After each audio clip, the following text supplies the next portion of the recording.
Good evening and welcome to the Business Day. I'm Javon Keys.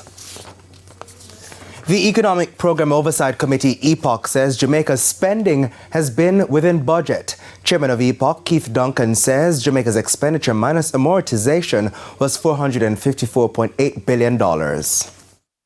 Which was in line with the $454.9 billion budgeted for the supplementary estimates. Right? Estimates actually increased by expenditures increased by $97.7 billion compared to the same period last year, a 27.4% increase.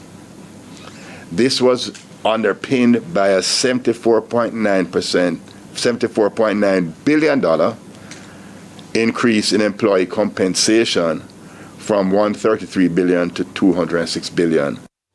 Mr. Duncan says, however, the country faced higher interest rates than expected. Due to, one, there was a drawdown under the International Monetary Fund, the Resilience and Sustainability Facility arrangement, and secondly, there were higher than projected secured overnight financing rates in line with the Fed increase in interest rates.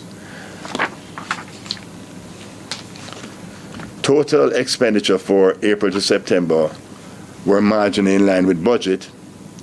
The total recurrent expenditures exceeded the budget by $4.4 billion. However, this was offset by a $4.6 billion shortfall in capital expenditure. Let's head to our neighbors in the Dominican Republic. A major cement producer in that country, Domicem, has expanded. The company has opened its second production line, set to more than double the current production capacity. Domicem expects to reach nearly 3 million tons per year. The company says this also positions it to increase exports to new regional markets. The upgrade is valued at more than $130 million US. And to the foreign currency market now, the US dollar is being sold for an average $156.67. $115.61 is the going rate for the Canadian dollar.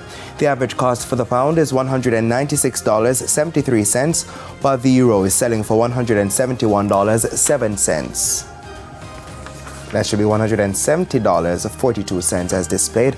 Now let's head to the stock market. The JSE index lost 3,034 points, while the junior market index declined by 12 points. Among the 32 winners were 138 Student Living Variable Jamaican Dollar shares, ISP Finance Services, Sterling Investments Ordinary shares, Proven Group US Dollar shares, and Cargo Handlers.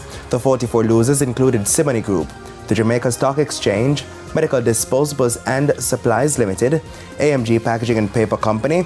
First Rock Real Estate Investments closes out the top 5, and 18 stocks ended the session selling at the same price they started trading today. And that's the Business Day. I'm Javon Keys. Good evening.